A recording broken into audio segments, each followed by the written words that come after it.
Since its release in 1968, Planet of the Apes has enjoyed a really enduring, long-lasting popularity. Aside from spawning another 4 sequels, a TV show, a remake, and a whole new re-envisioned trilogy years later, the original film has enjoyed strong merchandising across all the decades. In the 1970s, Mego were quick to acquire the license and produce a whole range of action figures, primarily based on the films and the TV show of the time, and all these years later we are seeing revitalised versions of these figures. But interestingly, somewhere along the line, NECA acquired the license for Planet of the Apes. They produced 2 lines for the original film franchise. One was a 7-inch scale figure, and the other was his 8-inch scale. NECA has been experimenting with this 8-inch scale, sort of updated Mego figure aimed at the collector market, and they produced 2 based on the original film. One figure based on George Taylor, who is of course played by Charlton Heston, and another a generic guerrilla soldier. So today I'm going to take a closer look at them both to see how they measure up.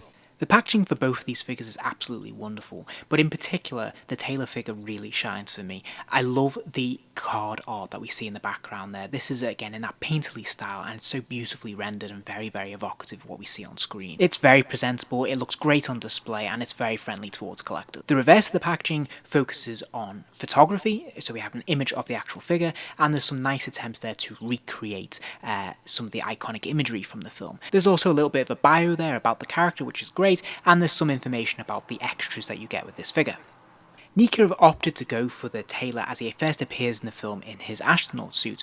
Now he doesn't actually wear this costume very long, and his more predominant look in the film, and indeed the most iconic look, is that of him in his bearskins. So I think it's interesting that NECA opted for this version of the figure, but I have to say this is a really, really nice looking figure when you get him out of the packaging. The tailoring is really neat, it fits him really well, and it looks really, really presentable. The sculpting is pretty much perfect, and there's enough different textures going on in this figure to make it interesting and collector friendly.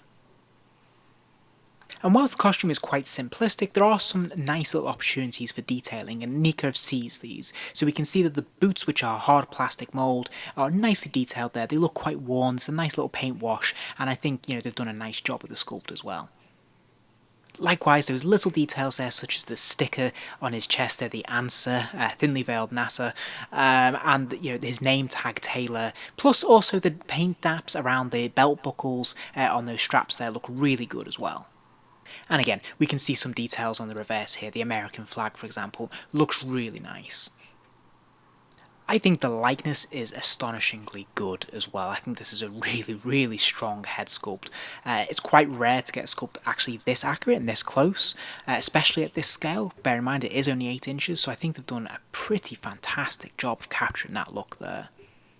Now I think anyone can be forgiven for getting their hopes up when it comes to the accessories.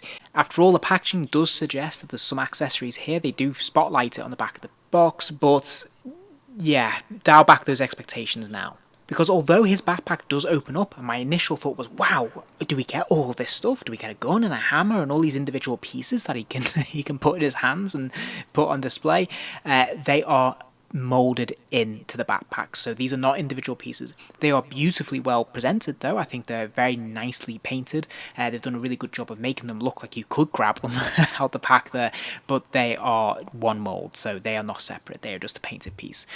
So that is a little bit disappointing. Now, I didn't go in buying a Planet of the Apes figure of Charlton Heston expecting to come with tons of accessories, but this feels like a little bit of a tease, and it would have been nice to have maybe been able to pull out the pistol or the hammer.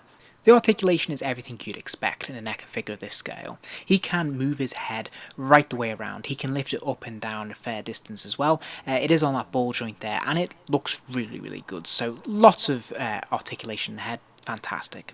He's got the ball jointed shoulder, so he can lift his arms up and to the side and out, which is great. He's got single jointed elbows, so they bend at 90 degrees there.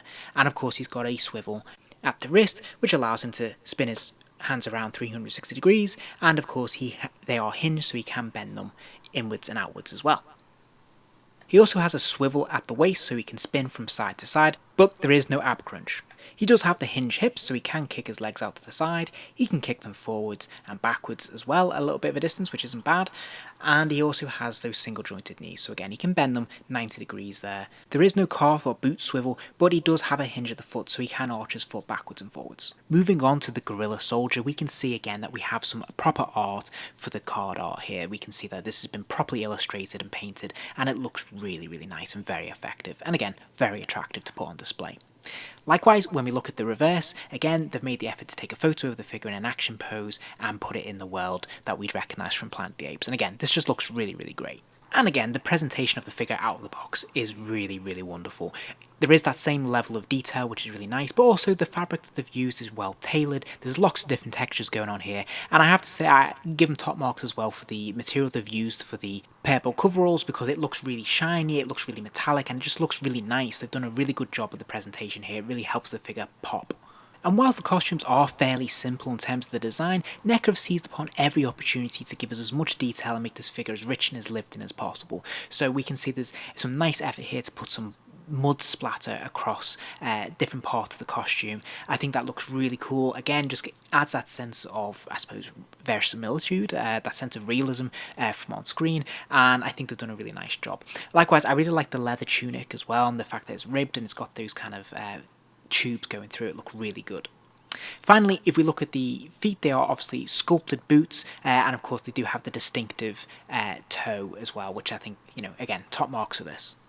And again, the sculpting is absolutely fantastic. I really couldn't fault this at all. This looks exactly like the kind of apes that we see on screen. Of course, this is just meant to be a generic Gorilla Soldier. It's not meant to be any one in particular, but I think they've done a really fantastic job, and he looks really menacing, and yeah, just looks like he's just come off the screen. He does come with one accessory, and that is of course his rifle. Again, this looks entirely screen accurate. They've done a really nice job of bringing this design to life, and his hands sculpted absolutely perfectly so that that gun just fits snugly in there, and his finger is neatly placed on the trigger. So yeah, top marks for this. It looks absolutely fantastic. And here, of course, we can see that he can actually grip it with both hands, and it just fits so snugly there and just looks wonderful. And yeah, he strikes a really menacing pose when he's got that in his hand, especially with that expression in his face, and yeah, I couldn't ask more from this. And for anyone who's wondering how these figures stack up when we introduce them to our Megos, here we can see I've added a Mego Cornelius into the mix, so you can see how these measure up. The NECA figures are slightly taller. They seem to have about a good half-inch on him, actually. And of course, they're much more highly detailed. They got better articulation. Obviously, it is like night and day. That said, I do think that actually the Cornelius doesn't look too bad amongst them. So I think you could potentially mix and match. Overall, I think these are absolutely wonderful figures. I think, you know, if I was going to nitpick, I could criticise and say I wish the tailor had come with a few more accessories. But that is really splitting hairs, because he doesn't really have many in the film anyway, so I'm happy to give that a pass. The overall presentation of these figures is absolutely wonderful. I think the sculpts are magnificent, the colours, the costumes are fantastic, the paint apps are really well applied, and they just look really great. I think they just look really displayable. Everything from the packaging through to the figure themselves is pretty much spot on. I can't really fault them too much, to be honest. If I was going to have any fault, it would be that I wish they'd done more. It would have been nice to have an alternative Charlton Heston from the film. It would have been great to have Cornelius and Zira, Dr. Zaius, Nova, General Ursus, the list goes on and on.